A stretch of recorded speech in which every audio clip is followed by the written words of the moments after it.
BIOS, burro idiota operando o sistema. E eu coloquei o título errado no podcast. Mas hoje nós vamos pro episódio 10 e semana passada a gente cobriu o lado um pouco mais negativo do mundo de expansões e DLCs e como isso acabam, na verdade, virando grandes cash grabs. Claro que a gente chega a mencionar em alguns momentos o lado positivo, mas não foi o foco central da nossa última discussão. Neste episódio, nós estaremos focando mais nisso, em como a DLC, como expansões, como sequels podem ser utilizados para agregar a construção de um jogo aos resultados de uma narrativa ou até em melhorias de mecânica. Ou a gente vai tentar, porque com o nosso histórico provavelmente a gente vai se distrair em algum momento. Ah, sim, total. Isso já faz parte e eu sinto que você já tá tentando nos levar para esse mau caminho. I'm not gonna fall. Se você não pode vencê-los, junte-se a eles. Dessa vez eu não caí. Dessa vez. Aí eu resolvi escolher, eu não botei dessa vez um slideshow, mas escolhi uma imagem que pra mim melhor representa, é o jogo que melhor representa exatamente este fator.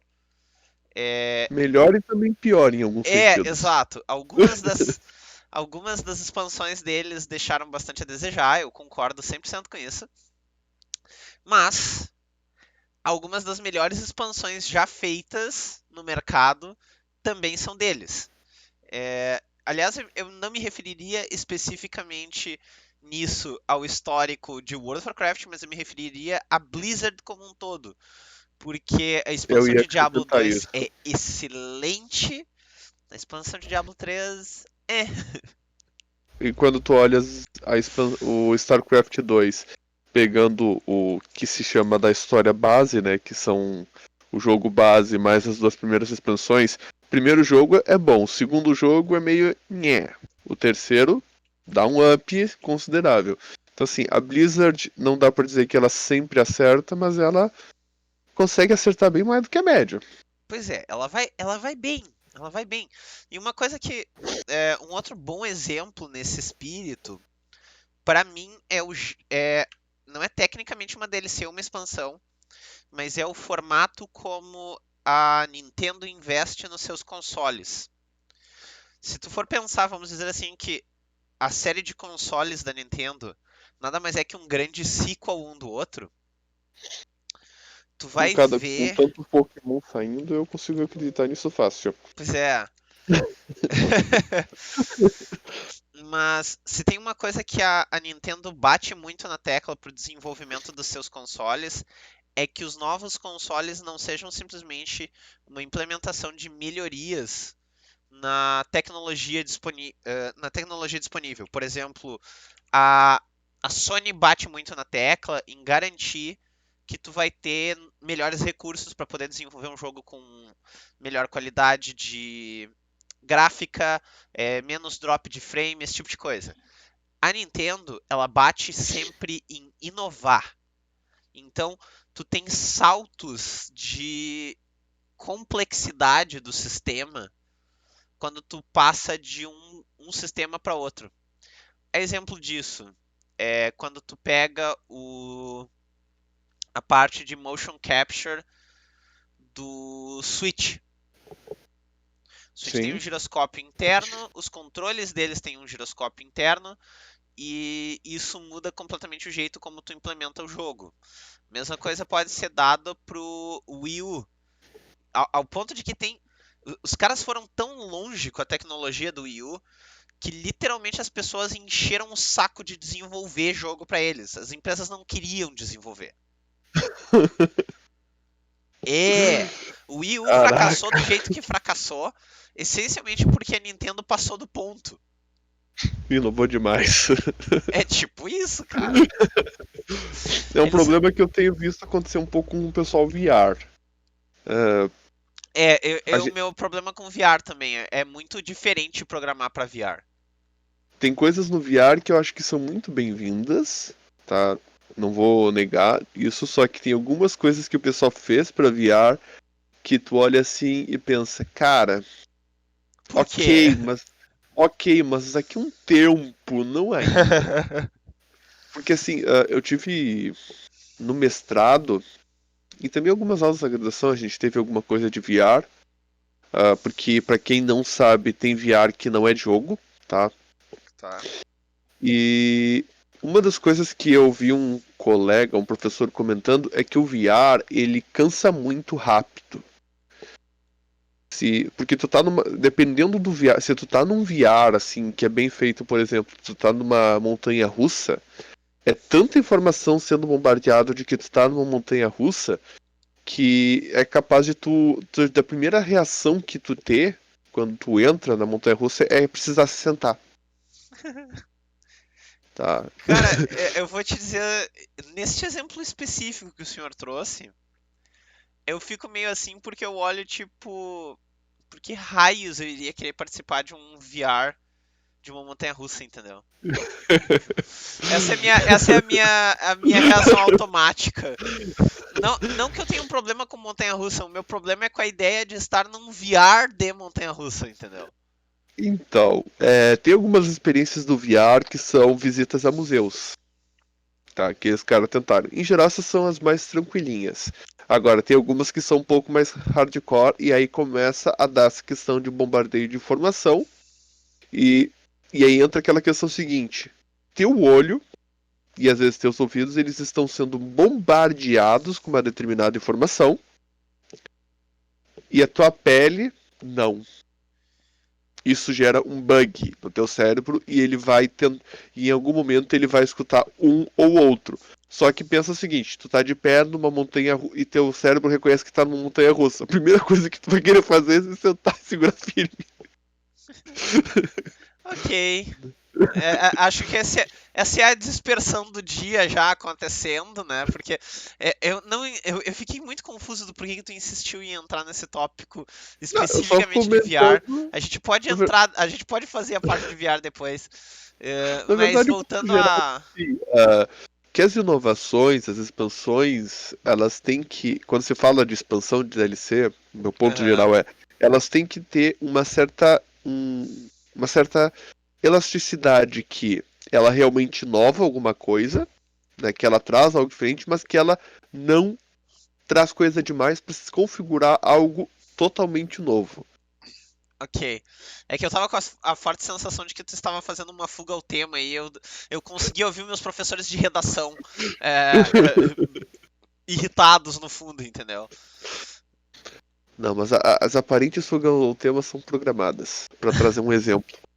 Certo, certo. Eu tava tentando entender como é que se enquadrava no resto do tema. Eu peço desculpa, foi uma limitação minha, mas eu sinto que eu não sou a única pessoa ouvindo isso que também que ficou perdida por um momento. Enfim. Pelo menos deixa eu ter a esperança de que eu não sou a única pessoa que não conseguiu acompanhar o teu ritmo de raciocínio.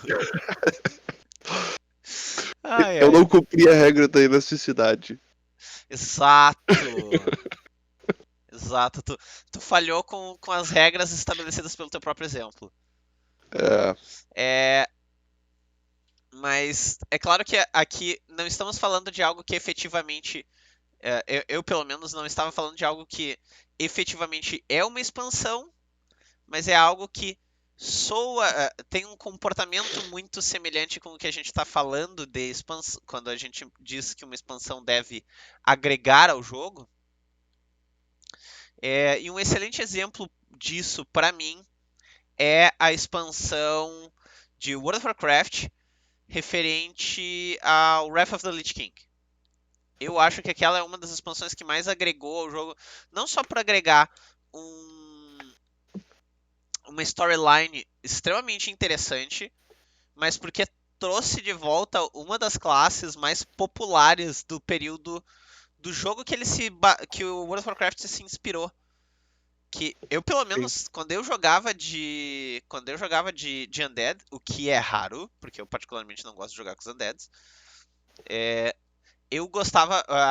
O meu favorito era o Death Knight. O meu favorito era o Death Knight por um motivo muito simples, na verdade. Era o único que me permitia curar as minhas unidades mais caras. Entendo. O... Então eu sempre gostava, eu sempre gostava de heróis que aumentavam ou a durabilidade das minhas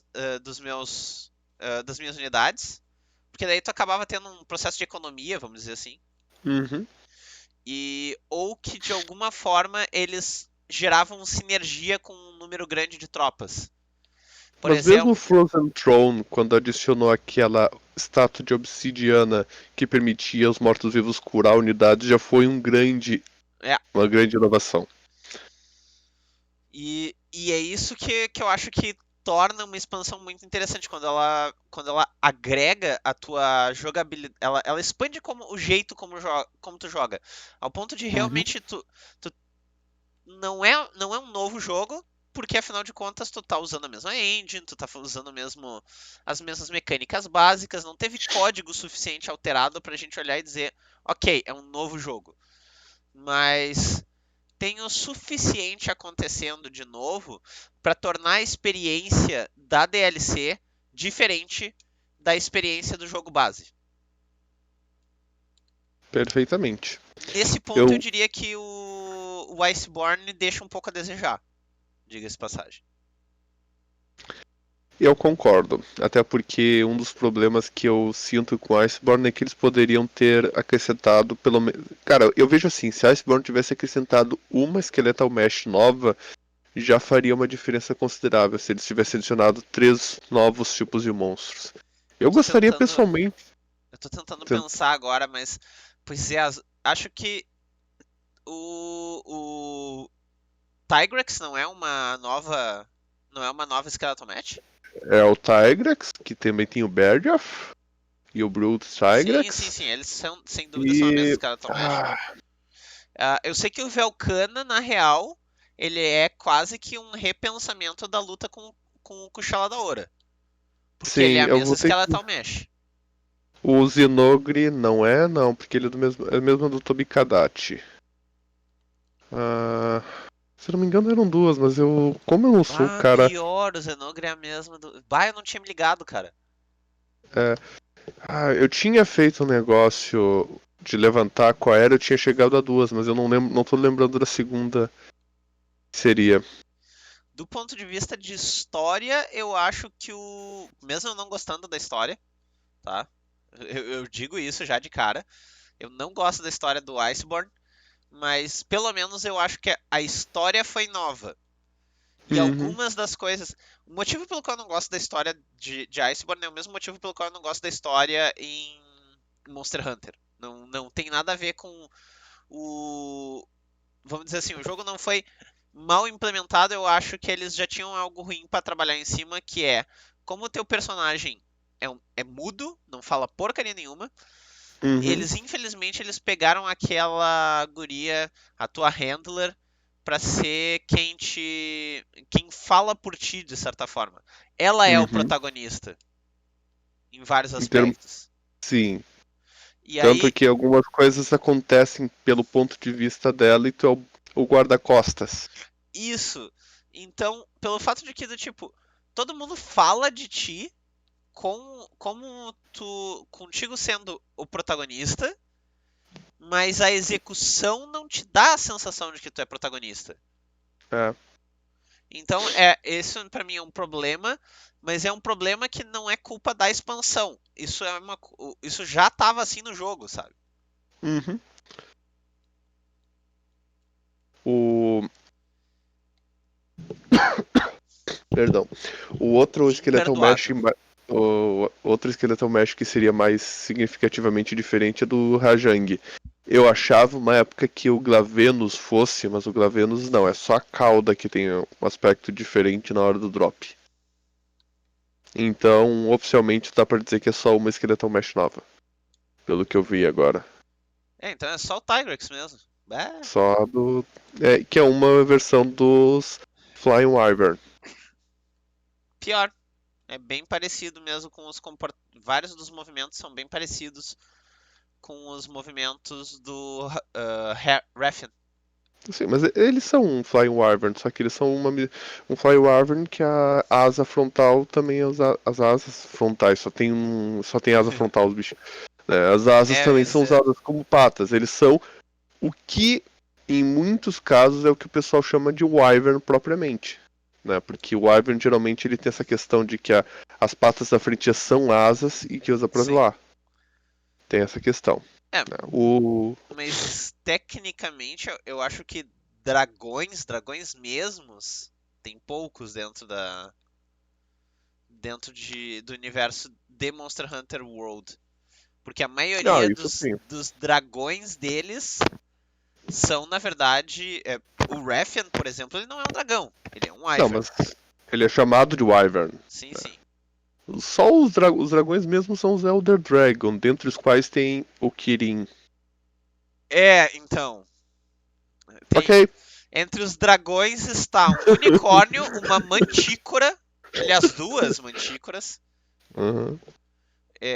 Eu acho que a gente tem o quê? A gente tem de realmente dragão, acho que só a Kushala Daora e Velcana. Valhazak, Namiel. Valhazak. Valhazak, beleza, beleza. O Namiel, ainda que, Cara, assim, eu ia dizer, tipo, pra dragão ele tá com uma execução interessante, pra dizer o mínimo. ele é que ele não. Ele é um dragão que tem uma estética de sapo, né? Pois é. Isso que estranha, mas em termos de descrição ele seria ah, um dragão. Tu acredita que ele é um dragão? Esse é o ponto, né? Correção, tu acredita? Eu não. Ok, mas enfim, o meu ponto é crível que é um dragão. Beleza, Também, beleza. também tem o Safidiva, o Xenogiva, Safigiva, sim. Safigiva, sem dúvida, é um dragão. ok. O Safidiva é o Aliás, mais dragão de do todos. tipo, o Safigiva ele é o quintessential, vamos dizer assim. Né? Ele é a ideia do O, que é pra ser um dragão. é, o Kulvitaru é um que não dá pra acreditar muito que é um dragão. E o Charishvalda com aquela cara de galinha também não. Não, Cara de cara, galinha dependendo. chamar o Kulvitaru de dragão é ser querido. Enfim, bom, vamos prosseguindo com o assunto. É, mas vamos lá. Eu acho legal quando os sequels agregam bastante a história. Eu acho sim que da melhor forma possível, eles tentaram expandir a história. Infelizmente, eu tenho uma crítica com a expansão da história em Monster Hunter World, que pra mim a história já estava concluída. Minha humilde opinião, tá? Sim. Mas ok. Quem sou eu, né? Eu entendo o argumento. É um problema que muitas expansões têm, que eles têm um jogo base que conclui a história, e daí a expansão ela tenta criar uma história nova que continua a partir daquela história que já foi encerrada, e é difícil de convencer em algumas situações. Pois é. Isso, pra mim um excelente exemplo de sequels que realmente assim elabora em cima da história. Mas os jogos são, pra mim pelo menos, diferentes o suficiente entre si pra tu aceitar como os jogos separados são a série Arkham do Batman. Uhum. E Séries Arca. aquela Tá. série pra mim foi muito bem executada, pelo menos do ponto de vista de história. Eu gostei Uhum. muito da história da série Arkham, eu acho que ela foi, pelo menos, razoavelmente Em executada. termos de gameplay, ela tem mecânicas muito interessantes, Concordo. tá? E ela foi se construindo porque o universo de jogo foi aumentando, né? O jogo realmente expandiu muito à medida do que o tempo foi passando. Até esse é o ponto que eu acho meio estranho quando eles pegam pra fazer um prequel em cima de um jogo desses, porque daí o número de mecânicas, e é óbvio que que isso vai acontecer, entendeu? Porque tu simplesmente Uhum. tu tem que expandir as tuas opções de gameplay, porque senão tu não atrai os jogadores. Mas é esquisito que tu tem algumas opções dentro do prequel que tu não tem acesso quando tu tá jogando o jogo no O primeiro jogo. Eu me incomodo quando eles fazem isso às vezes de uma forma meio burra, mas tudo bem. Né? Eu digo assim, Alguns tentam justificar. Eu acho legal quando eles é. tentam justificar dentro da história. Sim, sim. Não, mas aí que tá. Isso é uma forma inteligente de fazer. Eu não digo que porque pelo menos tentou. Porque eu reclamo é que tem jogos que simplesmente eles literalmente jogam a mecânica sem explicação. Aham. Isso é uma coisa que eu não gosto. Por exemplo, quando tu pega Deus Ex, Human Revolution e Mankind Divide. Tá. No final de Human Revolution, não é Aham. exatamente no final, mas antes do final, tu tem um motivo de por que teu personagem vai estar razoavelmente mais fraco, né? Ele não vai estar com todos os pontos de habilidade distribuídos no início de Mankind Divide. Tu tem Claro. esse motivo. Tu tem esse Sim. motivo. Então, só que quando tu começa o Mankind Divide, tu não tá zerado. Tu tá com um personagem que seria o personagem com que tu determinou o jogo anterior e ainda um pouco mais forte.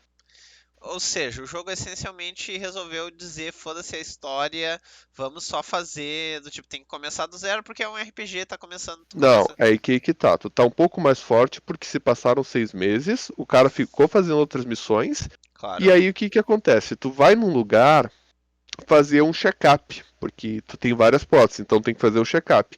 E o Sim. cara lá faz um treco que simplesmente faz um bug geral em todas as tuas próteses e acidentalmente abre uma caixa preta, como se tivessem recursos instalados. E ele pergunta assim: Cara, tu sabia que isso estava instalado em ti? Ele: Não.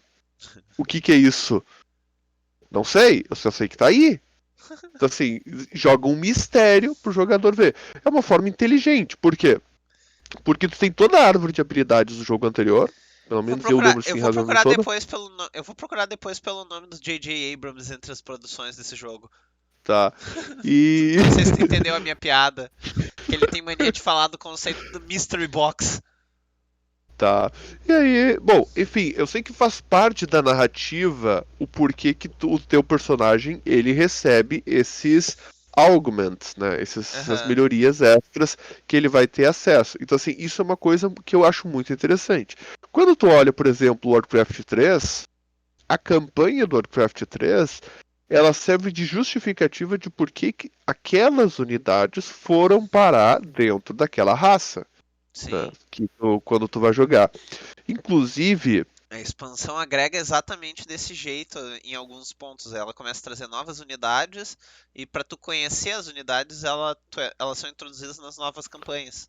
sim, inclusive uma coisa que eu acho muito interessante do Warcraft 3, que é bem feito no Warcraft 3 e no StarCraft 2, em alguma medida, que é eles introduzem unidades na Aham. campanha e eles introduzem de forma que te incentiva a usar aquela unidade para te aprender a usar aquela unidade.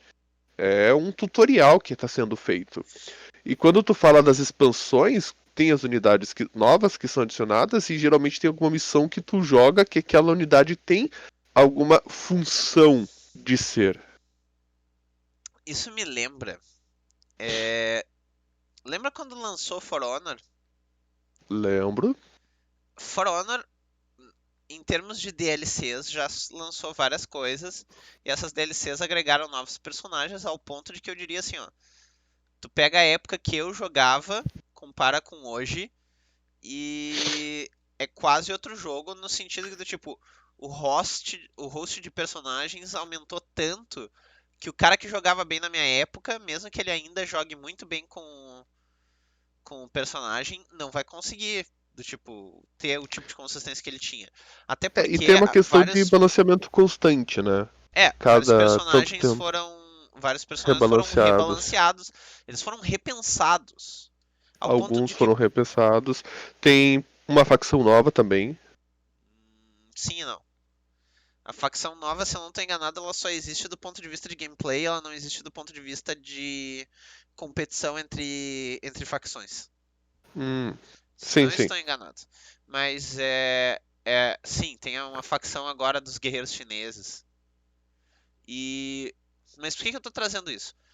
O jogo ele tem o modo campanha para a função de te ensinar o beabazão É essencialmente um tutorial um pouco mais longo. Uhum. E eu gostei disso. Só que qual é a minha crítica com as novas DLCs? Eles fizeram isso sem mexer. Eles não mexeram nas expansões. Aliás, eles não expandiram a campanha. Ou seja, tu não tem uma campanha da nova facção. Ou pelo menos que eu saiba, não. Eu até posso checar depois. Então, se Olha, a estiver. última vez que eu chequei não tinha. A última vez que eu chequei só tinha as 3 campanhas tradicionais. E os novos heróis que foram introduzidos não foram introduzidos à campanha. Ou seja, não houve uma expansão das campanhas que já estavam no jogo. Assim sendo, seguimos com as 3 campanhas originais. Diga-se, eu fiquei chateado com isso. Eu fiquei chateado porque realmente, assim, eu devo ser uma das poucas pessoas que gostou da campanha. E não Eu foi uma entendo o coisa. teu sentimento. E, e eu gostei da campanha exatamente porque ela te ensina a usar. Uhum. Não foi pelo tipo, a história é brilhante. Não, não é. A história é divertida. Uma das coisas que eu gosto na campanha de Warcraft 3 e de StarCraft 1 e 2 é exatamente o quanto a campanha ela te ensina a usar as unidades. E no Então, caso do StarCraft 2 eu até faço uma adição que é muito interessante. Porque ao mesmo tempo que a campanha te ensina a usar as unidades, a campanha ela parte do pressuposto de que tu conhece o jogo original e que alguma noção tu tem de como aquelas unidades funcionam, isso eu não gosto quando tá? é É executado. que assim, no caso de StarCraft 2 eu sou obrigado a concordar com esse lado de partir do pressuposto, porque assim, muito fã de StarCraft 1 esperou StarCraft 2. Então tu tem um certo apelo. Só que tem uma coisa que aí eu ponto assim, eu tô dizendo assim, ele insere unidade, mas já parte do pressuposto. Quando insere o Seed Tank, que é uma das unidades mais icônicas do StarCraft, tu olha, Seed Tank! Mas o jogo ele dá um tutorial que é o beabazão. Tu tem o Tá. Seed Tank, tipo, tu tem o Seed Tank posicionado e tem uma horda de inimigos vindo que tem que dar toda uma volta, subir uma rampa para poder atacar o Seed Tank. Tu fica, tu não mexe no Seed Tank, mas tu vê a função dele de Seed sendo executada. Tipo, se tu entende o que é o Seed Tank, tu vai olhar, tipo, é assim que eu uso um Seed Tank, tá óbvio. Se tu não sabe o que é, tu vai pensar, é assim que eu uso um Seed Tank. Então, Tá, assim, mas ela. então o conhecimento prévio não é realmente um pressuposto necessário. Era Não, isso que eu ele não é tinha necessário. entendido. Não, isso tá, isso daí eu me expressei mal. Ele não é necessário para usar a unidade. Mas se tu conhece, É que, por exemplo, o tutorial faz todo o sentido narrativo de por que tá ali. Tu não tem tanta surpresa e tu consegue acompanhar mais a história. Ele não tá ali assim. Como é que eu vou dizer? Ele não é aquele tipo de tutorial que tu inicia no Halo. Vamos checar se sua câmera está funcionando. Mova para a direita. não, Aí não, tu move o beleza, mouse mas para a o que eu me direita. refiro é que quando tu falou, eu achei que tu ia trazer o tipo de tutorial, tipo o que aconteceu com a tua experiência de jogo no Fallout 3, por exemplo. O Fallout Hum. 3, ele assume que tu já jogou os jogos anteriores. Então, o que acontece? Não é que tu não consiga lidar, só que o jogo te introduz extremamente mais rápido no Fallout Ah, 3, porque tem uma série de coisas que ele não se prende muito, porque ele assume que tu já jogou os ele jogos acha que tu anteriores. sabe. Exato. E No aí, se caso tu já jogou do os jogos StarCraft anteriores, 2, não é que ele acha que tu sabe. Ele. Se tu sabe, tu pode simplesmente ignorar e prestar atenção em outras coisas que não vai ter perda de jogo. aliás, aproveitando, antes que eu ofenda alguém, tá? Eu não estou trazendo isso como uma crítica muito grave com relação a Fallout 3. Eu sei que é um jogo excelente. Eu não fui muito longe nele. E o principal motivo, na verdade, de eu não ter ido muito longe nele é que a primeira vez que eu joguei, eu já peguei uma gravação no meio Putz. do Necronos. Cara, assim, ó, minimamente, se tu conhece Fallout, tu sabe que ele não é um jogo trivial. Ele é um sistema. Assim como, por exemplo, a primeira vez que tu bota a mão na maioria dos MMOs, se eu te der um personagem no nível 50, tu vai ficar boiando com todas as Sim. habilidades. Poxa, às vezes eu tô jogando. Eu resolvo, vou voltar a jogar Star Wars The Old Republic. E aí eu olho meu personagem nível máximo e eu fico olhando. Caramba, que merda é essa? Eu fico completamente perdido. E com razão. Só que quando eu fui introduzido às diferentes classes do jogo, eu fui introduzido uma ou duas habilidades por vez. Foi Uhum. muito tranquilo. Tu só é introduzido. Aliás, nem no início do jogo. Quando tu começa o jogo, tu só tem quatro habilidades, eu acho. Tu tem um ataque normal e mais três. Logo. E tu consegue limpar absolutamente tudo no campo inicial do jogo, se tu quiser, exclusivamente com o teu ataque normal. Logo, tu é introduzido num passo. As habilidades da tua classe. Tu é introduzido num passo extremamente lento. Extremamente confortável. Agora menos lento, porque o leveling do jogo agora tá bem mais rápido do que na época que Perfect eu joguei. World, que não quero elogiar o jogo como um todo, mas Perfect World tinha uma coisa que é muito interessante, que ele tinha umas certas etapas específicas a cada 10, 20 níveis, em que Aham. inseria uma mecânica nova, essa mecânica nova estava atrelada a uma ou duas habilidades, e aí tu tinha essa questão de progressão.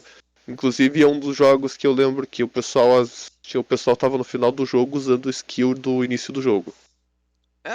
É que elas não se tornam inúteis necessariamente. Uhum. Até uma Elas coisa vão que eu acho aparecendo. muito. Uma coisa que eu acho muito engraçada. Quem parou de jogar World of Warcraft por um tempo e voltou, vai saber do que eu tô falando. Quando tu entra num. Vamos dizer assim, saiu uma nova expansão. Uma coisa que muitas expansões fazem é trazer jogadores que pararam de volta. Aí tu Uhum. lembra, por exemplo, tu acabou de sair o Wrath of the Lich King, tu não tá afim de começar um Death Knight, tu lembra do teu paladino Blood Elf, que tava no nível máximo do jogo, eu não lembro qual era o level cap no Burning Legion. Aliás, acho que é o Burning Legion que é a primeira expansão do Warcraft 3. Enfim. Ou sei lá, vamos dizer que tu tava no Vanilla. E aí agora tu vai jogar as expansões e vai voltar ao jogo. E aí tu olha, tu tem 4 barras de habilidade. Tu tem um esquema de tecla de atalho que tu não. Tu chega a ficar com cãibra só de olhar para o tipo de movimento que tu ia ter que fazer para alcançar todas as teclas de atalho. E tu fica pensando, cara, como é que eu jogava desse jeito? É, quando eu joguei StarCraft 2, eu sei que eu fiz uma vez o erro Ah, de que eu joguei ele numa difícil. aham. E aí eu salvei no meio da missão e saí. Ah, e aí passou dias sem jogar, e aí quando ele chegou na missão, de novo, mas que Não. merda é essa? Sim, porque tem a diferença razoável, né? Então, Sim. assim, que essa questão de dedo. Isso é uma questão que às vezes as expansões têm uma certa dificuldade de fazer, que é adicionar elementos de gameplay sem modificar muito a dificuldade que a experiência de jogo tem. Pior que eu não ponho a culpa no pessoal dos desenvolvedores, porque não tem como os caras. O que eles vão fazer nessa situação que eu descrevi? Eles Não, vão sim, zerar teu personagem e fazer um mini tutorial pra tu recuperar todas as tuas habilidades. Um tutorial, vamos dizer, sei lá, de 30 minutos pra tu recuperar as tuas habilidades uma a uma e tu tentar não te traumatizar com o que tu fazia antes. na Não tem verdade eu não muito o que estava fazer, entendeu? nem tanto me referindo a isso. Vamos pegar o exemplo, por exemplo, do Iceborne. O Iceborne ele seria a Clutch Claw. Tá. A Clutch Claw, ela foi inserida e tu tem um tutorial que explica ela como funciona. Tem, eu confesso que eu Sim, não fiz ele. sim, tá. Não Tanto precisa. que de vez em quando eu jogo, de vez em quando eu tenho aqueles momentos onde eu tô jogando e eu paro. Ah, que legal! E aquele momento em que eu descubro um bagulho que eu não fazia nem ideia de que eu podia fazer com a Clutch Claw. Sim. Mas o ponto geral que eu vejo é o seguinte, eles conseguiram nesse caso o inverso do que eu comentei antes. Ao invés de eles inserirem algo que acabou dificultando, quase todos os monstros do Low e High Rank ficaram muito mais fáceis de serem enfrentados com a Clutch Claw. Sim, cara. Não só pela Clutch Claw. O simples fato de que agora tu tem acesso a toda uma nova tier.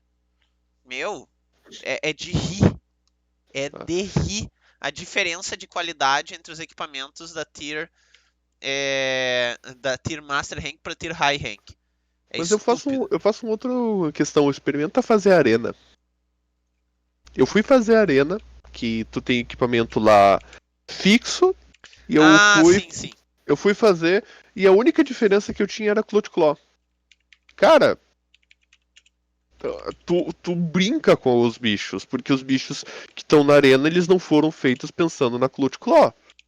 Então alguns nem se irritam tão fácil, a quantidade, a proporção de vida deles é menor, esse tipo de coisa. Pequenas alterações que fazem toda a diferença. Quando você tá falando de algo que Sim, o tu pode simples fazer fato o de que tu bicho pode bater na jogar as parede. paredes na parede. Exato, era É, exatamente o que eu tava tipo, pensando. Se tu consegue jogar eles na parede, é o óleo e a água, vamos dizer assim. É completamente é uma diferente. diferença muito grande. E voltando no Warcraft 3, eu gosto da expansão do Warcraft 3 porque ela conseguiu implementar melhorias nas unidades que também se. Ela implementou unidades novas, ela implementou melhorias nas unidades. Eu ainda reclamo que eles não fizeram distinções de novas raças, Uhum. mas isso é uma outra questão. Eu ainda acho que o Warcraft 4 deveria trabalhar nisso.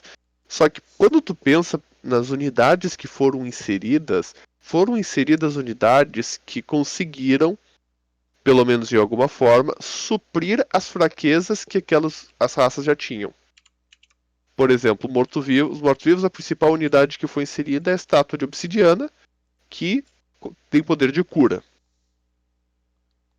No caso dos elfos, tu tem o gigante da montanha que superou o Tauren, o Cavaleiro e a Abomination em termos de quanto porrada consegue receber. Ah, mas eu Ainda que adoro. não. Eu adoro Ainda que. jogar com Tauren. Não, eu adoro Eu também acho jogar eles de muito Tauren. massa. Eu adoro jogar de Tauren, mas o contraste que tu vê assim, ai, elfos são criaturas delicadas, eles têm o poliforme. Tem o gigante da montanha na expansão. O gigante da montanha, ele tem as duas habilidades defensivas mais cavala que o jogo tem. Uma que tipo, deixa ele praticamente imune à magia, e a outra que dá proteção física de redução de dano. Tipo, absurdo. Inclusive, a outra unidade que recebeu uma melhoria muito significativa é a Steam Engine dos humanos, porque ela passou a ter defesa de construção. Hum, Na versão original, se não me engano, ela tinha defesa média. Uma outra melhoria que eu achei genial, que eles transformaram o ataque de certas unidades em ataque mágico, não ataque pierce. Então os sim. magos eles dão dano mágico e não dano pierce. Claro que isso era irritantíssimo, porque se a unidade tinha imunidade à magia, o mago não atacava, ele só usava buff, né? Ou debuff. Ou nem debuff conseguia usar, né? Ah, eu acho Só que legal quando eles usam a.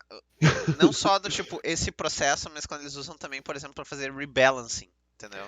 sim, mas o que eu vejo, e aí é o ponto que o Frozen Throne me cativou mais até do que no resto.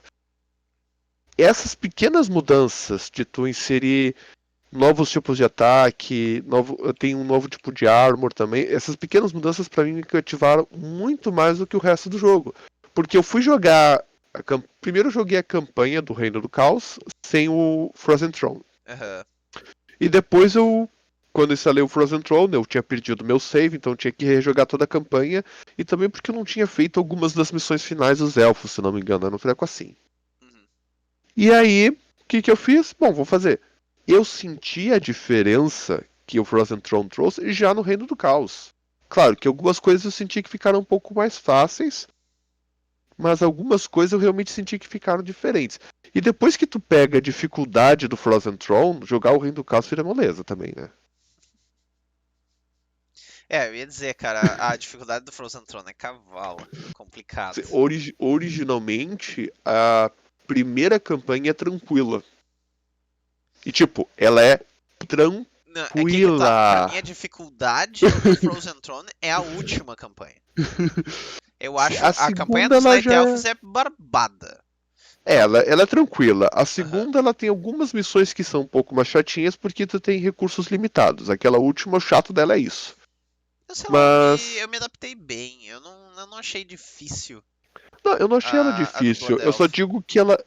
Não, que eu não digo que ela é difícil num sentido de dificuldade. Eu digo que ela ficou chata. Porque o que que eu. Como é que eu fiz aquela missão? Eu fiz aquela missão de fácil. Tranquilo. Tinha duas ou três fontes de vida e basicamente eu usava os heróis, atacava, estão pra morrer, recua, vai na fonte de vida. Eu ia fazendo assim. Só que aí é aquela coisa, tu usar as unidades e fazendo todos os ataques é um negócio assim. Do tipo, ela realmente te força a usar os recursos que tu tem e não ficar abusando. Que abusar de recursos era uma tática que tu conseguia, por exemplo, fazer em quase todas as missões dos humanos no Reino do Caos, na campanha. Esse. Tá?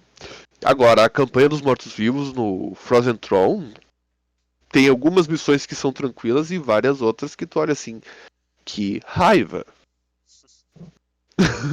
Principalmente aquela última, né? Porque, É, por não, o favor. final da. Cara, o final da última é. Bah, pra te fazer surtar. De boa. Eu, pelo menos. Bah, eu queria morrer fazendo aquela quest. Mas enfim. Eu vou, assim. Uma coisa que me deixava muito irritado naquela última missão, que era o seguinte: tu preparava as tuas tropas para um ataque. Uhum. Aí tu ia atacar, tua base era atacada. Sim. Aí tu respirava fundo, dava load, e tu detinha aquele ataque. E o que, que tu ia fazer? Salvava e ia atacar de novo. Aí tu era atacado de novo. Uhum. Tu tava o tempo inteiro. O meu problema com aquele lá era que tu tava o tempo inteiro do tipo. Sofrendo. Porque tu não conseguia, sabe? Do tipo, tu tinha que fazer um juggle de coisas que tava o tempo inteiro te irritando, vamos dizer assim. Tu tinha três acampamentos inimigos constantemente te atacando e só dois tu podia destruir. É, Tá? Então o jogo ali até te incentivava, em certo sentido, a primeiro destruir os acampamentos e depois só focar em capturar os obeliscos. foi o que eu fiz. Eu me entreguei de certa forma, vamos dizer assim. Porque. Cara, não dá. Simplesmente não dá. Tu passava tempo demais correndo pra lá e pra cá. E eu geralmente. Eu venci de duas formas já. Aquela lá. A primeira forma foi tirando proveito quando o cara começava essencialmente quando o Willadin começava a fazer o troço, eu fazia um ataque de oportunidade. Sim. Cansei de fazer isso. Essa era a minha sacanagem mor. Sim. Era o que eu mais aprontava. E achava muito divertido, porque daí, do tipo, essencialmente, não a principal dificuldade desse approach é que tu não upa o teu Arthas desse jeito. Então o que tu Mas é tem que estar muito fácil de fazendo é. upar o Arthas naquela missão, porque quase todos Sim. os inimigos que vão atacar. A primeira batalha ele sobe de 2 a 3 níveis tranquilo. É, o problema. O problema principal era isso, essencialmente. Era do tipo, tu tem que fazer o quê? Tu tem que te focar em upar o Arthas, e daí quando tu vê que o Illidan tá tentando converter alguma coisa, tu vai lá e mata, entendeu? Uhum. Esse era o truque, vamos dizer assim. O que eu lembro desse mapa é que foi o primeiro e único mapa em que eu vi os Blood Elves sendo fortes. É, tipo isso. Tá, inclusive os ataques com Keltas, eu tinha raiva dos ataques com Keltas, porque eles geralmente causavam muito dano às minhas torres. Enfim. Uh, ah, um jogo que Yes, tem. let the anger flow through you. Um jogo que tem, assim, elementos de expansão que também são muito interessantes é o Age of Wonders 3. Muitas pessoas não conhecem esse jogo, mas o que tem? Tem uma coisa nele que é o que tu comentou que não tem no For Honor. No For Honor eles adicionaram novas classes e não adicionaram novas campanhas. É. No Age of Wonders 3, Quando eles adicionaram uma nova raça, eles adicionaram novas campanhas. Até são campanhas bem mais curtas que a campanha original, não vou negar. E com essa adição, tu tem então a campanha que te ensina. Assim, como é um jogo de turnos, ele não te ensina. A campanha não te ensina exatamente a mexer com cada raça, tá? Isso é dizer que a campanha te ensina a mexer com a raça é forçar um pouco a barra. A campanha te dá condições de tu te colocar numa sessão de treino. Isso é muito mais adequado, porque tem algumas missões que elas fazem com que tu tenha muito bom proveito de certas mecânicas de determinadas raças. Então é Entendi. mais só que ela não vai te ensinar tanto. Alguns jogos eles te pegam pela mão. Age of Wonders, ele não é o tipo de jogo que te pega pela mão. Ele tem uma exigência mais pro lado do Dark Souls nesse sentido, mas ele é um jogo estratégico por turnos. E o que é interessante, particularmente no Age of Wonders 3, é se tu jogar as 3 campanhas Uhum. das 2 expansões, né? Porque são 2 expansões, tu vê que elas são conectadas de alguma forma. Agora Talvez elas eu não. pensei, agora eu tava pensando do ponto de vista, a gente poderia, por exemplo, falar em termos de sequels, tem alguns sequels que eles focam em agregar, mas agregam de outras formas. Por exemplo,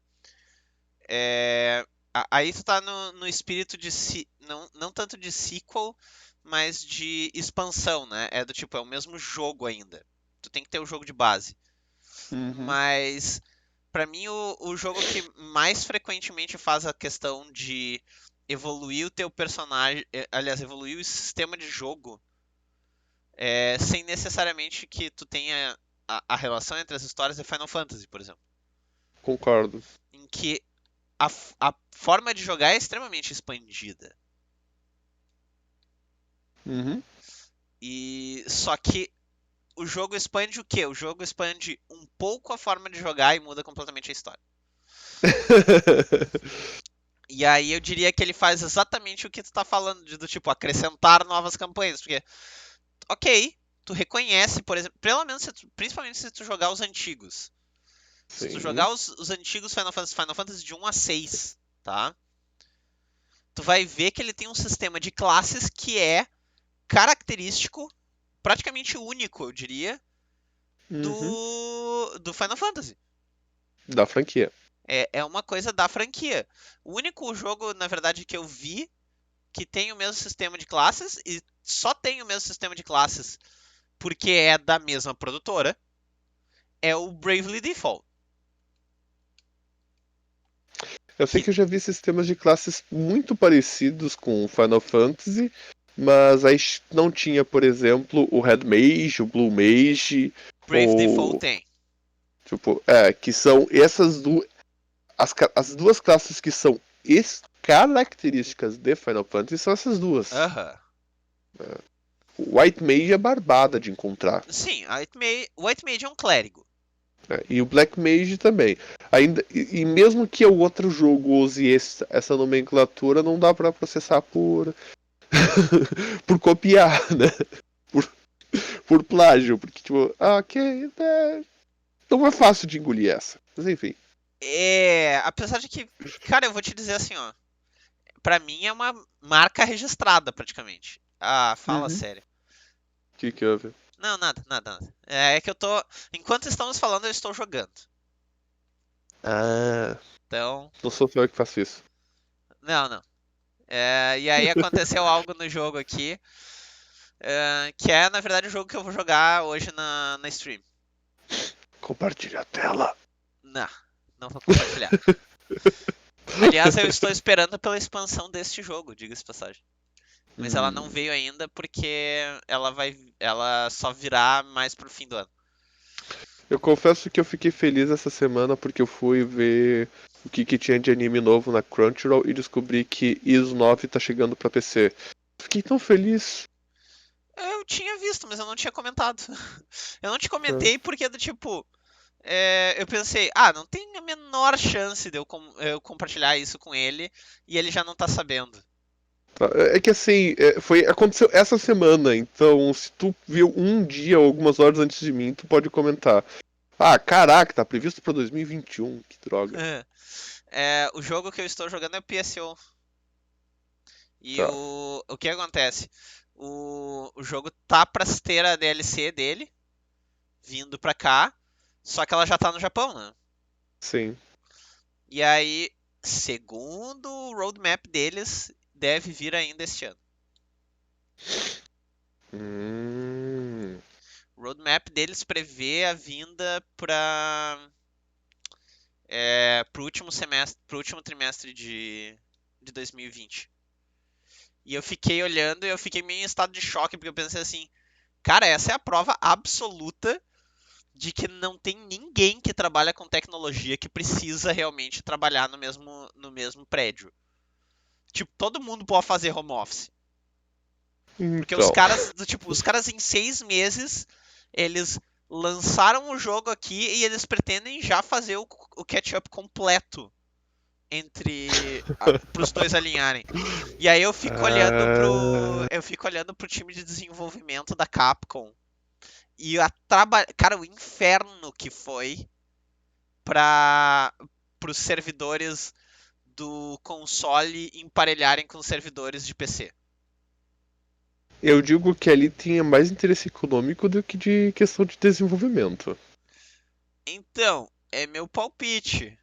Até porque Tá. aqui entre nós, eu particularmente nem perderia meu tempo lançando DLC pro Road de PC. Eu te dou um motivo muito simples. O pessoal desenvolvendo coisa lá louca pra fazer de mod é melhor do que o time inteiro de desenvolvimento da Ark que eu Capcom. diga.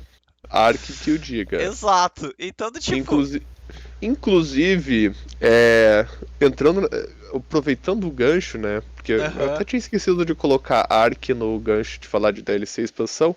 Ark, quando tu vai olhar as expansões gratuitas, tu percebe uma coisa que é muito interessante, que é, caraca, tipo, como os caras fazem trabalho de graça para as empresas. Aham. Tipo, e eu vou dizer, tem alguns mapas gratuitos de Ark que eu acho até mais interessantes que os mapas oficiais. Puta merda. Assim, eu não quero reclamar dos mapas oficiais. Os mapas oficiais são o tipo de mapa que cumprem as funções que ele se propõe. Mas os mapas que são feitos gratuitos, que são feitos pelas comunidades, exatamente por eles não ficarem naquela, não, eu quero cumprir a função. O pessoal às vezes simplesmente quer viajar, né? Sim, e tem uma coisa também que eu acho interessante. Tem coisas que as empresas não, de certa forma, não podem fazer, tá? Por Sim. exemplo, hoje em dia, por causa do politicamente correto, poucas empresas vão se arriscar a fazer certas coisas como armaduras que são um tanto quanto reveladoras. Dead or Alive. Exato. Poucas empresas vão fazer isso. E agora, a empresa não tem culpa se os jogadores deles são uns tarados e fazem, entendeu? E por mais estúpido que possa parecer, a armadura do Kirin, por exemplo, é uma armadura extremamente reveladora no lado masculino. Me surpreende que ela foi tão conservadora no lado feminino. Eu esperava uma armadura um pouco mais reveladora. Tanto que inclusive, eu vi cosplay de veras reveladores de Kirin. Que eu fiquei Às vezes o olhando. pessoal às vezes o pessoal dos cosplay exagera mais do que a roupa do jogo é, né? É. Só que o problema é o seguinte: mesmo a versão, vamos dizer assim, mais reveladora do Kirin que foi feita pro cosplay, ainda convencia muito mais como sendo a versão feminina do que eu vi pra, pra, pra roupa masculina do que, honestamente, o que eu vi depois como sendo a roupa feminina de fato. Então, quando eu vi a versão inapropriada que o pessoal fez, cara, eu fiquei tipo, ok, isso é mais dentro do que eu esperava. É, no Ark, a nível de curiosidade, tem um mapa que é o Valugueiro, que ele tem algumas áreas dele que suspeitam-se que é baseada em Senhor dos Anéis, Aham. no Abismo de Helm. Isso é uma outra coisa, né? Tu não pode fazer, porque daí É, pode dar plágio. só que se a comunidade faz, como é contribuição da comunidade, o mapa não, a empresa não tá lucrando, tu tá usando liberdade artística, tu não tá usando plágio, Claro. porque tu não tá ganhando dinheiro em cima. Claro, a empresa tá ganhando dinheiro, porque vai ter gente que vai comprar o Ark pra jogar aquele mapa. Exato. Ninguém- Não dá. Só que é aquela coisa. Não é direto.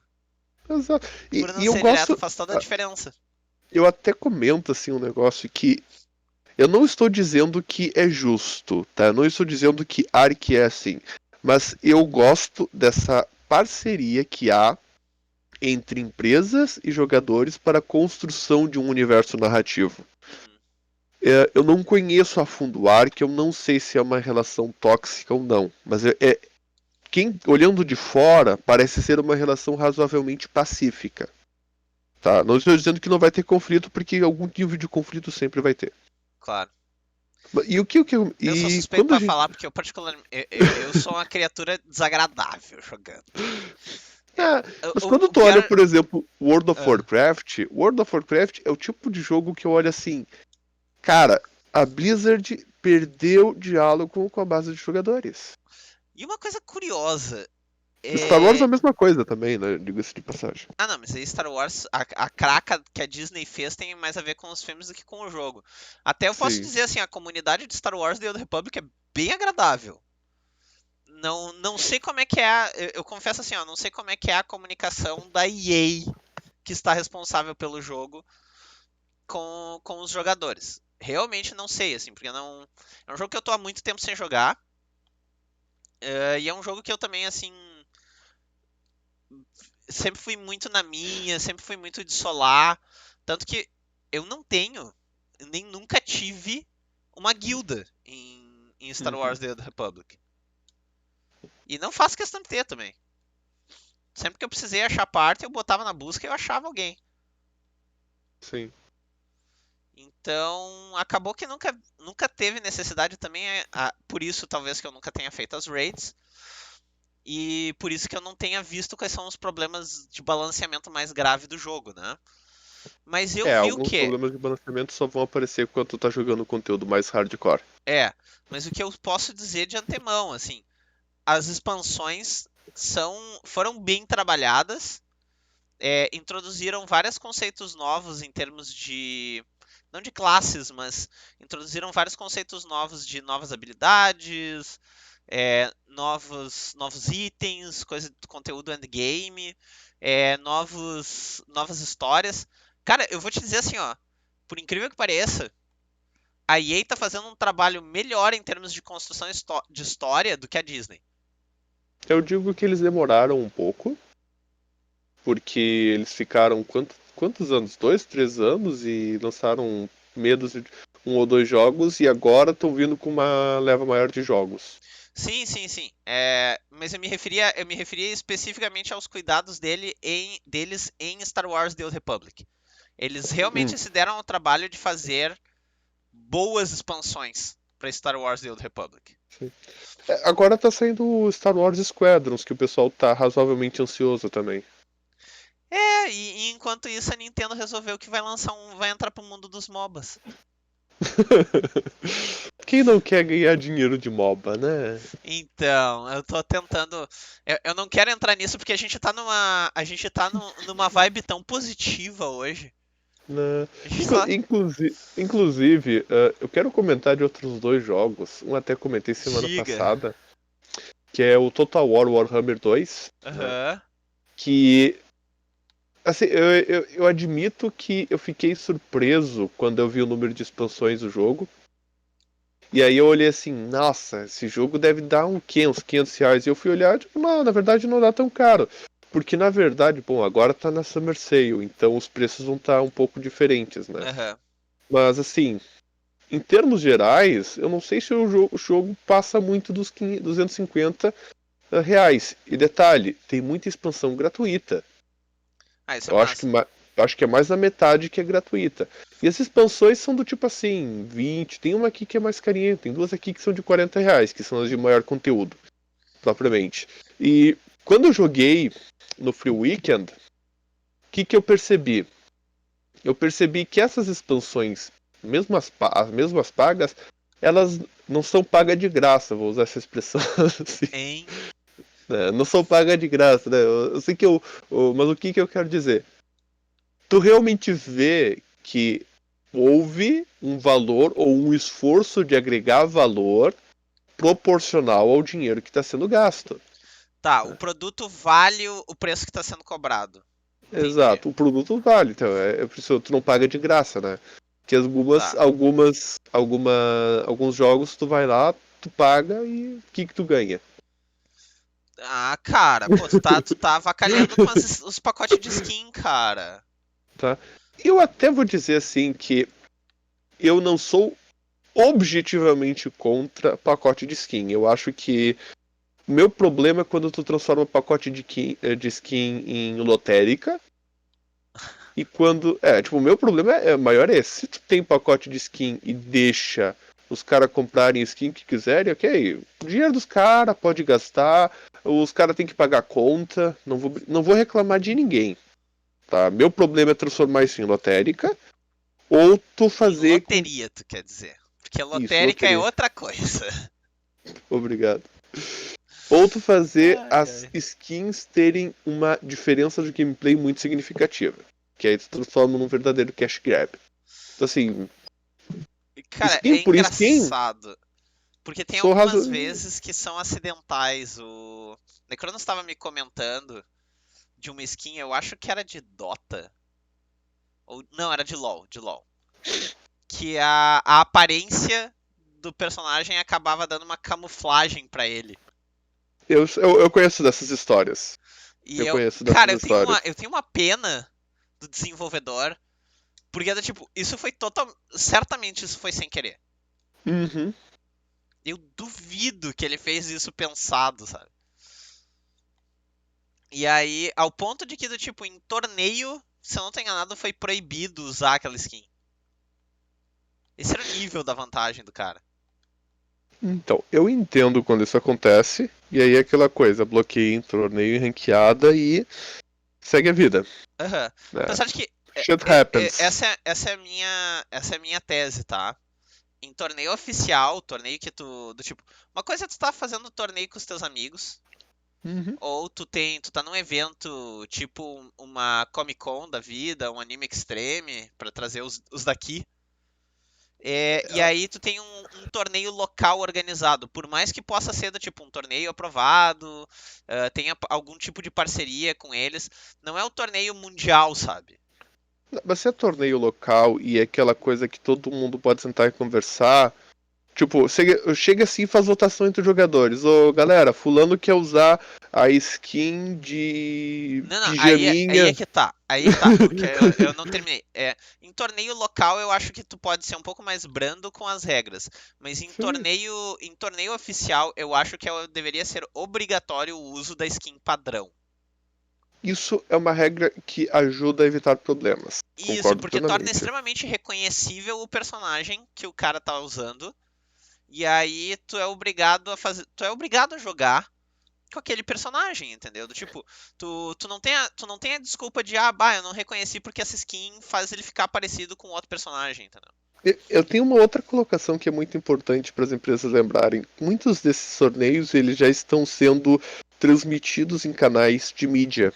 Tem gente, Isso, os tem jogadores não gente são as únicas. olhando. Uma coisa é o profissional, outra coisa é Tá, quem gosta de jogar, tem que estar reconhecível para a plateia inteira.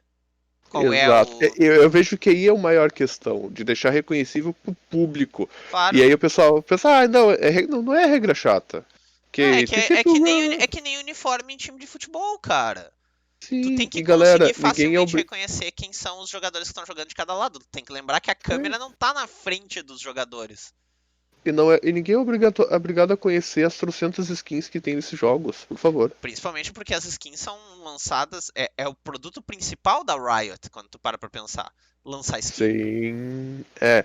Eu digo até assim que o Heroes of Storm ainda tem uma questão que algumas skins possuem variação de cor. Né? Aham. Então, No caso da variação de cor, eu até sou tranquilo em liberar. Inclusive, os personagens que tem aquela variação de versão base e versão master, que eles ainda continuam extremamente identificáveis, eu também não vejo problemas No em caso usar. de torneio oficiais da Blizzard, o que eu faria é o quê? Lançar uma versão da skin principal em, em tons de azul, uma versão em tons de vermelho ou algo parecido com isso, porque daí se torna padrão do time. O time Isso é uma de, forma boa também. por quê? Porque daí fica facilmente reconhecível, ambos os times são claramente identificáveis o tempo inteiro, torna extremamente fácil a visibilidade do jogo para quem está assistindo, entendeu? Uhum. Isso é algo muito interessante que tu comentou e ajuda bastante, realmente. Mas aí a gente já está entrando em outro tema, que é o tema de certa forma, como Campeonatos. transmitir campeonato de jogo competitivo. A gente Como fazer um foi super campeonato, né? específico, né? É, Mas eu acho que com enfim, essa última saída de tema, eu acho que a gente pode encerrar, porque a gente está em 1 hora e 5 minutos já de transmissão. beleza. Alguma consideração final, meu caro? Galera, assim, ó. Expansão, continuação de história. Dica. Dica de quem sabe do que é pobreza. Não gasta teu dinheiro à toa. Sério, assim, a menos que o jogo realmente seja muito valioso, espera sair, espera ter as informações. Não compra jogo pra passar raiva, tá? Então, até aproveitando a deixa que tu deu, eu não sei se eu te mandei uma história, mas saiu há pouco, casualmente até entra, é bom que a gente veio falar de sequels hoje. É, um amigo meu me Acho que eu já publicou uma lembro, matéria acho que já lembro qual é a história que tu vai sobre falar. Last of Us, publicou uma matéria sobre Last of Us 2, dizendo que o jogo foi o maior sucesso de vendas do mercado britânico de todos os tempos. Beleza, foi mesmo. A parte que ele não tá contando é que ele também foi o maior número de devoluções. Que pariu. É. Eu sabia que tinha alguma coisa que não estava bem contada nessa história. Então, ele disse isso e aí eu postei logo abaixo a matéria sobre o fato de que no mercado da Oceania, o jogo está sendo recusado a devolução. Tem Ou, lojas que não estão aceitando o jogo de volta, nem para, por exemplo, fazer o que eles chamam de store credit, guardar crédito para comprar outras coisas na loja. tu sabe o que que isso significa, né? Cara, pra mim isso significa que o jogo é uma merda. E isso significa que a quantidade de devolução é de tal tamanho que se todos os caras devolverem, o jogo não se paga. Sim, o jogo tá dando. Provavelmente vai estar dando quase prejuízo já, se já não está dando. Eu não acho. Eu honestamente, assim, ó, eu não acho que o jogo vai dar prejuízo, tá? Eu Eu acho não que acho que ele é. vai dar prejuízo porque as lojas já provavelmente já pagaram a empresa e ainda que elas aceitem a devolução, o prejuízo fica com a loja, não com a empresa. Pois é, a parte que eu acho que vai dar prejuízo pras lojas é que eles vão ficar. Eles olharam para aquilo e pensaram: cara, esse troço vai ficar atrolhando o nosso estoque durante meses. Ele dificilmente vai sair uma nova remessa, Exato. tá? Então, receio assim, ó, hoje em dia, o acesso à informação é muito fácil, gente. Vocês não precisam arriscar o dinheiro de vocês à toa. E não tem nem a ver com uma questão de tipo, tu é rico, tu pode. Não, cara, se tu é rico, maravilha, aproveita e valoriza o teu dinheiro e usa ele bem, pra tu continuar rico. Sim. Tem uma questão que o Sean Então faz uma Layden compra comentou, informada. né? O Uhum. Sean Layden, ele tem, quem quiser, pesquisa, ele comentou que ele gostaria de ver o retorno dos jogos AAA de 12 a 15 horas. Não precisa concordar com a conclusão dele, não precisa concordar com os argumentos dele. Eu só recomendo ler, porque ele comenta um pouco de como é que a indústria está funcionando. O cara tem 30 anos na indústria de jogos. Uhum. E assim, o que eu percebo? Os custos, o que o cara comenta e o que eu vejo? Os custos estão ficando mais caros para produzir jogo, então o preço dos jogos vai aumentar. Tu tem fatores de inflação que estão influenciando, então assim, galera, o preço dos jogos, É, o AAA preço do jogo vai principalmente, subir. Faz vai parte. subir, não tem como evitar. Então a gente vai ter que cada vez gastar melhor.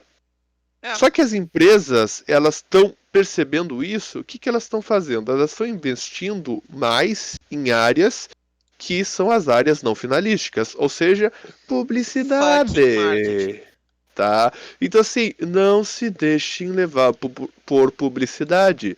Vocês têm que ver o jogo, não o maldito trailer cinematográfico. Até porque os trailers cinematográficos de vários jogos estão lindos. Sim, tá. Inclusive, isso é uma dica que eu acho que foi com o Shed que eu vi. Quando tu vê um trailer cinematográfico, pega aquele trailer e imagina o que, que ele te apresenta de mecânica de jogo. E a maioria deles não te apresenta nada. Nada, ou se apresenta mecânica de jogo, te apresenta mecânicas que tu fica naquela, como é que isso vai funcionar? Não, não fiquei muito convencido, Isso tá? me lembrou uma coisa de Devil May Cry, sobre como a maioria dos ataques que tu pega em Devil May Cry em animação são utilizáveis dentro do jogo. Eu acho isso Aham, muito massa. sim, outro jogo que eu vejo fazer isso, que foi uma coisa que me chamou a atenção, é o Total War Warhammer 2. Porque as ações que estão acontecendo no trailer, às vezes não são muito bonitas as animações, mas são combates que estão acontecendo em em real time, né? Só que sem a interface do jogador. Sim, só isso. É só tu tá com menos interface e tu tem uma experiência cinematográfica associada a um troço que é, na verdade, gameplay. Exato. Então, assim, pesquise informações. E, assim, aquela coisa que a gente já comentou aqui mais de uma vez: o jogo ficou ruim, não comprem. É, Ou devolvam se compraram. A gente às vezes comete esse erro, né? faz parte. Faz parte, todo mundo erra. Então tá, minha Errar gente. humano, repetir aqui estupidez. Ah, é, daqui a pouco ele vem com a definição de loucura também. Não, não preciso vir. O Vez já trouxe ela. Então tá, gente. Até a próxima. Continuem lutando. Até mais, galera.